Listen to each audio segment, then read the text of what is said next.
Bismillahirrahmanirrahim. Assalamualaikum warahmatullahi wabarakatuh. Apa kabar Bapak Ibu sahabat sekalian? Mudah-mudahan sehat selalu, panjang umur, dimudahkan dalam segala urusan, dijauhkan dari segala penyakit dan mara bahaya, juga diberikan kemudahan oleh Allah Subhanahu wa taala untuk melaksanakan ibadah umroh dan haji ke tanah suci. Sahabat Bapak Ibu sekalian, alhamdulillah jumpa lagi di channelnya Muksid Haitami. Pada kesempatan kali ini saya akan kembali sharing seputar umroh dan juga haji, di mana sharing kali ini tentang pengalaman saya menemani jamaah umroh yang Masya Allah, ketika umroh di Madinah, jemaah yang lain harus pulang dan jamaah yang satu ini kemudian harus tinggal di rumah sakit selama kurang lebih 2 minggu dan saya harus menemaninya. Seperti apa kisahnya dan ceritanya? Simak terus video ini sampai akhir, mudah-mudahan ada hikmah dan manfaat yang bisa kita petik untuk menjadikan pelajaran dalam kehidupan kita sehari-hari dan untuk bekal kita ketika melaksanakan ibadah umroh di tanah suci. Baik Bapak Ibu sahabat sekalian, jadi kurang lebih sekitar tahun 2018 saya membawa jamaah ke tanah suci. Nah kebetulan yang saya bawa adalah orang yang dekat lah, orang yang memang tinggal di kampung saya. Waktu itu jamaah seperti biasa melaksanakan ibadah umroh. Nah, ada jamaah yang memang punya penyakit bawaan ketika sebelum pulang itu punya penyakit dan bahkan sempat dirawat gitu. Sempat dirawat di rumah sakit di Indonesia, tapi kemudian sebelum berangkat dia menyanggupi untuk berangkat. Ya udah bismillah, dia bilang saya mau berangkat. Nah, sampai di sana dia umroh seperti biasa gitu ya, melaksanakan ibadah umroh. Kita ke Mekah terlebih dahulu memang.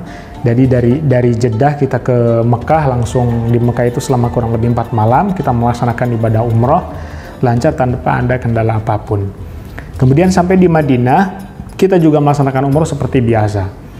Tapi pada saat 2 hari sebelum pulang, tiba-tiba si bapak ini, salah satu jamaah ini merasa kesakitan. Saya kemudian langsung membawanya ke rumah sakit Al-Ansor di dekat Madinah, ya dekat Masjid Nabawi. Saya waktu itu naik taksi sekitar 5 real dari Masjid Nabawi, naik taksi ke rumah sakit Al-Ansor. Nah di sana saya lumayan lama karena harus ngantri dan nunggu dipanggil. Lalu setelah lama ngantri, akhirnya dipanggil oleh dokter, dicek kemudian segala macam. Dan qadarullah si bapak ini padahal penyakit bawaannya adalah gula. Setelah dicek, dokter bilang ini ada TB, ya TBC, dan dia harus di situ masuk ke ruang isolasi. Ya, saya ke ruang isolasi, saya temenin, saya kuatin, saya kasih motivasi dan lain sebagainya bahwa saya ada di sini, saya akan menemani sampai sembuh. Saya bilang begitu. Di satu sisi jamaah harus pulang ke tanah air dan saya sebagai seorang tour leader dan juga plus mutawif di sana harus mengatur bagaimana kepulangan ini biar lancar. Akhirnya saya izin ke dokter di rumah sakit Al-Ansor untuk mengurus kepulangan jamaah. Akhirnya saya beres-beres cek paspor dan lain sebagainya. Alhamdulillah lancar.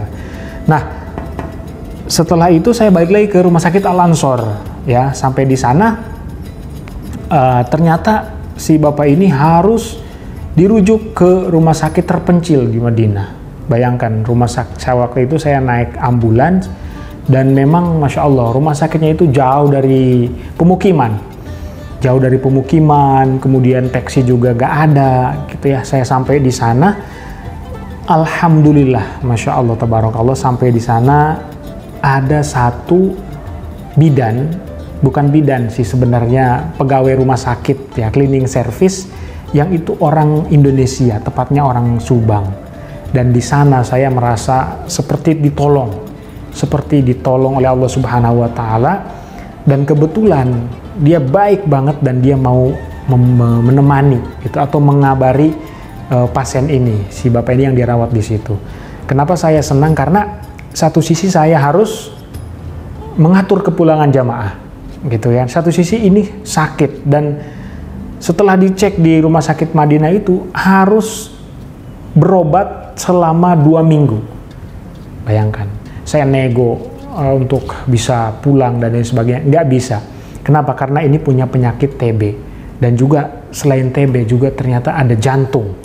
Masya Allah, jika ada TB, ada gula, ada jantung, gitu ya setelah dicek. Nah, saya semakin agak waktu itu semakin rada pesimis gitu ya, Allah apa bisa Bapak ini sembuh gitu kan dalam waktu dekat.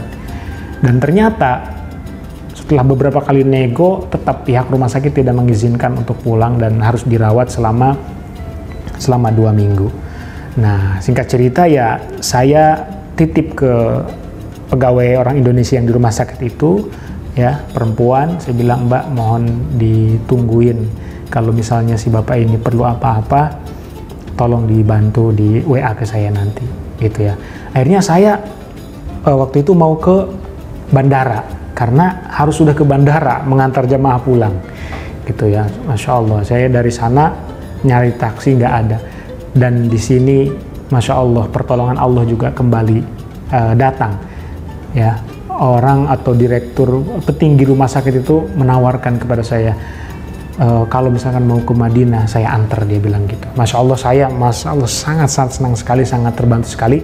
Akhirnya saya dibawa ke mobil dia, kemudian saya diantar dari rumah sakit ke hotel. Nah, di hotel itu saya kemudian langsung temu jamaah, langsung ke bandara, langsung pulang, ya. Tapi saya balik lagi ke hotel. Saya tidak ikut pulang dengan jamaah, tapi saya kembali lagi ke hotel untuk mengurusi yang sakit ini. Sekitar 2 hari saya nambah di situ di Madinah, gitu ya. Saya berharap memang nambah 2 hari ini si jamaah yang sakit ini sudah bisa dibawa pulang. Ternyata setelah 2 hari saya extend, ternyata saya ke pihak rumah sakit tetap tidak diizinkan untuk kembali, untuk pulang. Ya, lalu akhirnya saya kemudian ya udah pasrah, dan di sini juga kembali ada pertolongan Allah Subhanahu wa taala. Ya, saya mempercayakan kepada satu teman di sana, ya. Beliau Masya Allah baik sekali, bisa membantu saya, bisa meringankan beban, ya. Akhirnya saya pun pulang. Setelah 2 hari saya pulang, dan si bapak ini saya titipkan ke 2 orang, satu yang pegawai di rumah sakit yang perempuan, yang kedua ke teman saya yang memang punya usaha di Madinah, dan memang dia sebagai sebagai pengusaha travel di Madinah, gitu ya, tinggal di Madinah. Dan Masya Allah, Alhamdulillah sekian lama update sampai 2 minggu, dan barulah boleh pulang, dan Masya Allah penyakitnya hilang semua, sembuh.